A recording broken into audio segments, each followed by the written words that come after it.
Do you want to become wealthy and be in control of your time? Or you want to hear about new ideas on how to manage your finances? If so, this video was made for you. My name is Weronika, and welcome to our new YouTube series where we explore the Investors Podcast Network's favorite books. The Investors Podcast Network is all about investing, where you can find all kinds of guidelines and ideas on how to grow financially and personally.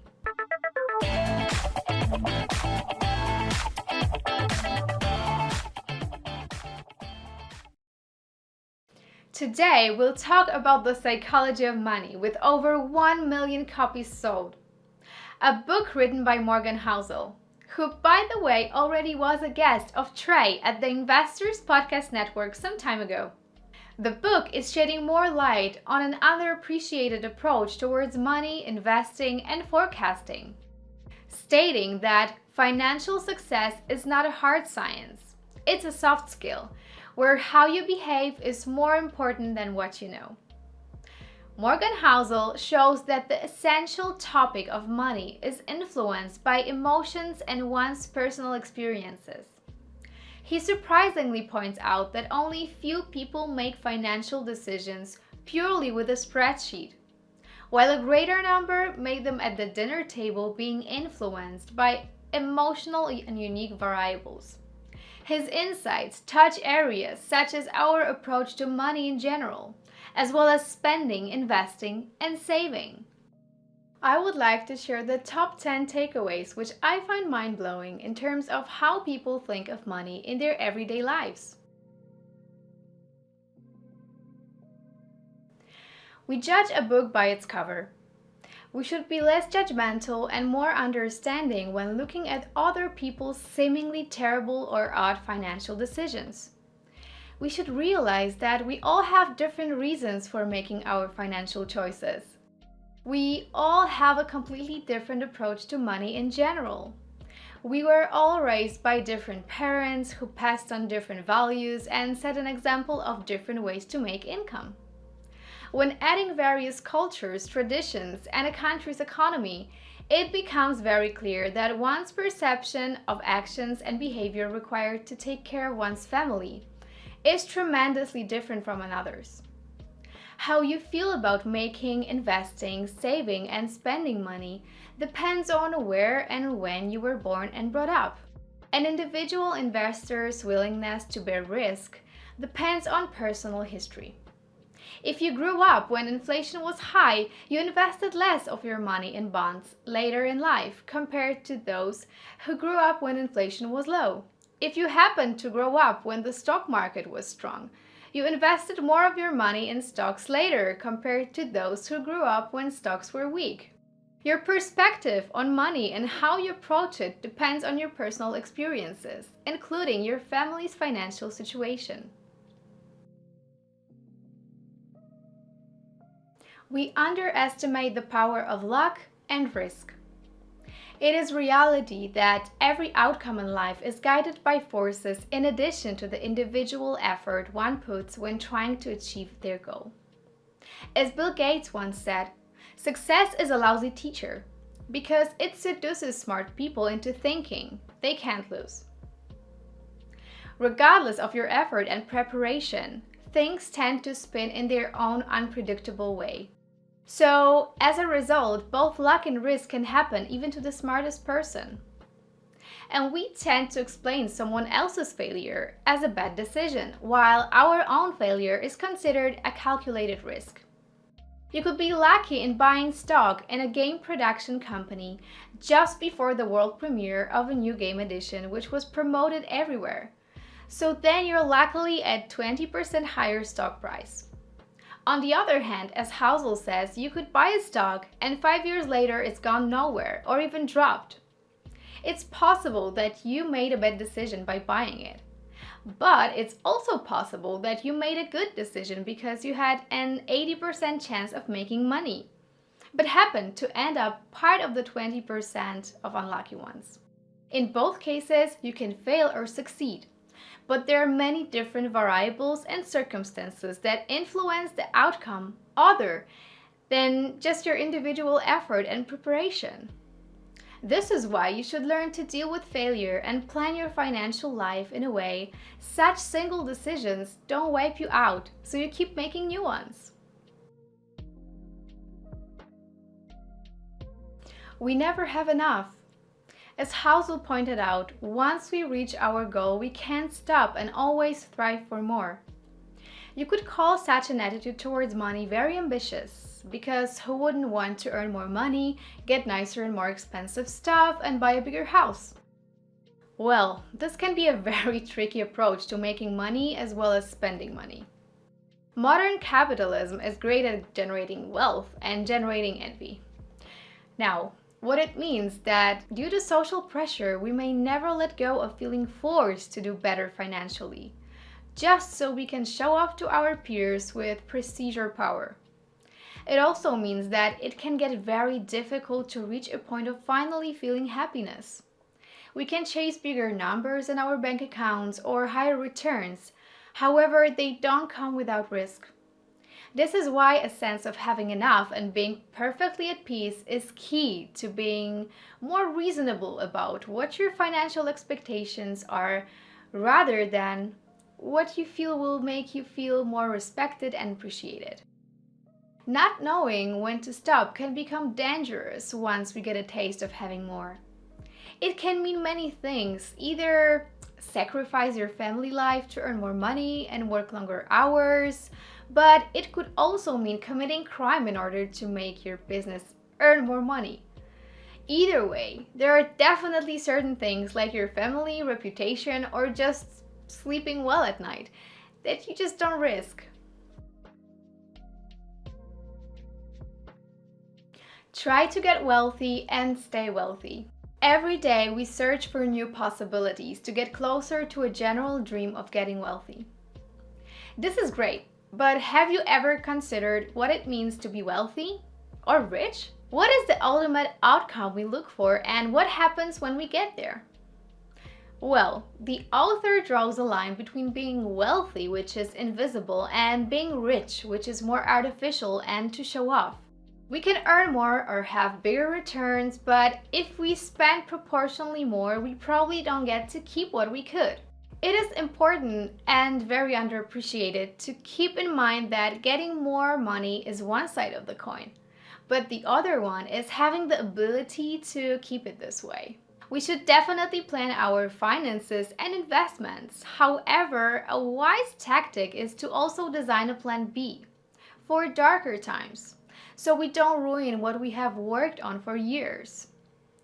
It could mean being more cautious when making decisions like new investments, changing jobs, or even professional paths. We seek freedom. Controlling your time is the highest dividend money pays, as Housel states. The most liberating and luxurious thing one can do is to control their time and spend it just the way they want, with whom they want, and where they want. This is probably what we all long for, being free and independent, so we only do what we love and enjoy without financially constraining ourselves too much. Nowadays, it's common to hear that generations like millennials care equally more about flexible working hours and salary, to the contrary of how older generations would approach working.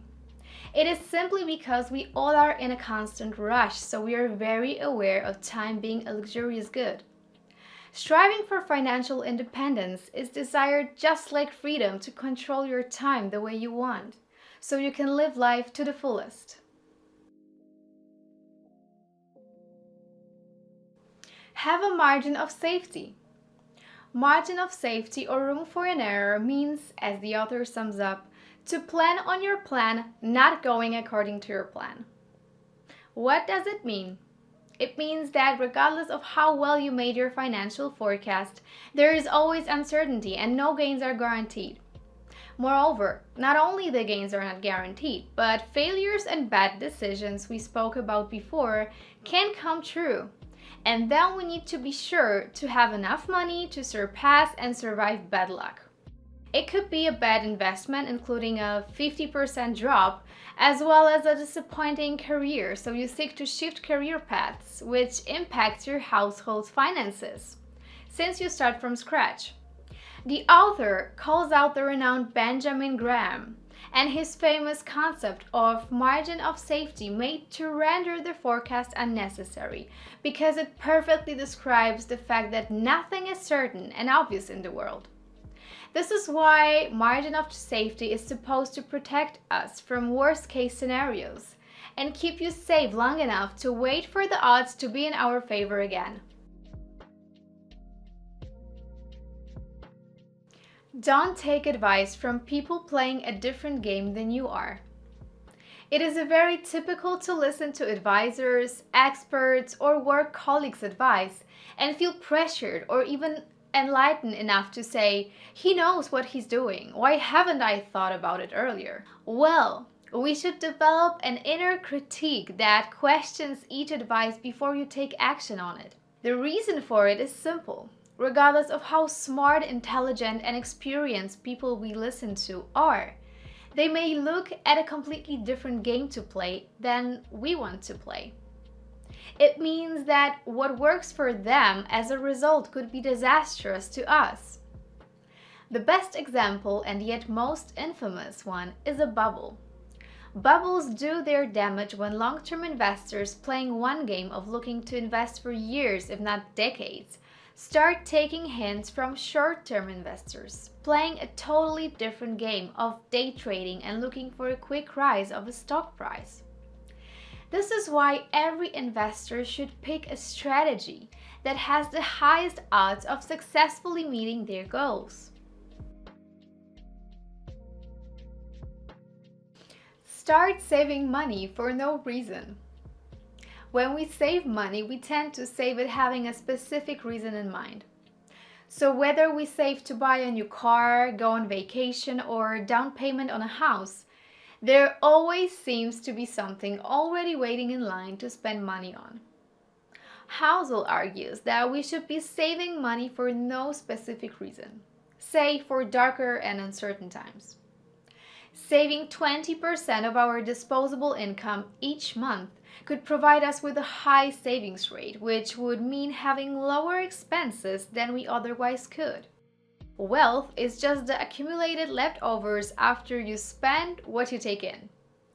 You can build wealth without a high income, but you cannot build wealth without a high savings rate. How come? Well, one of the fundamental triggers for most people to spend money rather than spend less and save more money is social pressure and caring what others talk about us, how we dress, or what car we drive. We should probably pay more attention to our ability to sleep well at night and be prepared for the unprepared, thanks to saving more money rather than thinking of ways to spend money to show that we can afford something that is not a necessity. The magic of compounding. Time is your ally. We all hear these stories of wealthy investors accumulating fortunes, and we wonder when and what was this one specific momentum that made them so wealthy. What the author shares with us is plain simple, though it's not easy. The vast majority of them, like Warren Buffett, are so successful because they are patient, persistent, and they know that time is their ally. Warren Buffett himself has been investing consistently for 3/4 of a century. Time is the key factor of success in various areas, including investing. Often it's not a matter of hours, it doesn't happen overnight. It takes years, if not long decades, for the decent returns to compound and make a significant success. What he describes as a must-have feature to mark growth is patience. So we should learn to wait, take our time, and watch the magic of compounding happening. We believe what we want to believe. Even though the author mentions late Hans Rosling, a world-famous educator and statistician, to prove a point that people are influenced mostly by tragic news, terrible events, and rare incidents, rather than facts and statistics showing that life on Earth generally is better in so many different ways, he also makes his point that we still can't predict the future and we cannot be certain of everything going according to our plan. Moreover, there are many events we don't understand fully or at all. But we forget that we all are biased and we already have an opinion. What it means is that we often believe something so much we don't even care to look for the factual answers. We make assumptions, fill in the gaps of the incomplete picture we have. We either think that everything is terrible, everything is perfect, and nothing unexpected can happen, or that an expert sharing his knowledge doesn't know what he's talking about and wants to manipulate us. We should observe, take time to understand things, and then have an opinion and make decisions. I believe the book Psychology of Money is very relevant and could be a helpful guideline for everyone who thrives to become financially independent, everyone who invests money, saves money, or makes financial forecasts. As Housel said, and everyone who wants to sleep well at night without worrying about making poor financial decisions. Too much. His observations are supposed to help us make better financial decisions, and a good financial decision can be different to everyone. Reading this book makes you more humble in many ways, thanks to embracing how much people's perspective towards money can differ. And remember, we all should make financial decisions that let us sleep at night. This is the Investors Podcast Network. Thank you for watching this video. If you enjoyed it, please like and subscribe. If you're interested in investing, look at our links in the description below to learn more. And don't forget to ring the bell for notifications. If you want to see more videos like this or share what reviews you'd like to see next, let me know in the comments. You can watch the book review about factfulness that I made some time ago. It's coming right now. Rosling introduces us to 4 levels of worldwide income, proving that there are more options to relate to than rich and poor.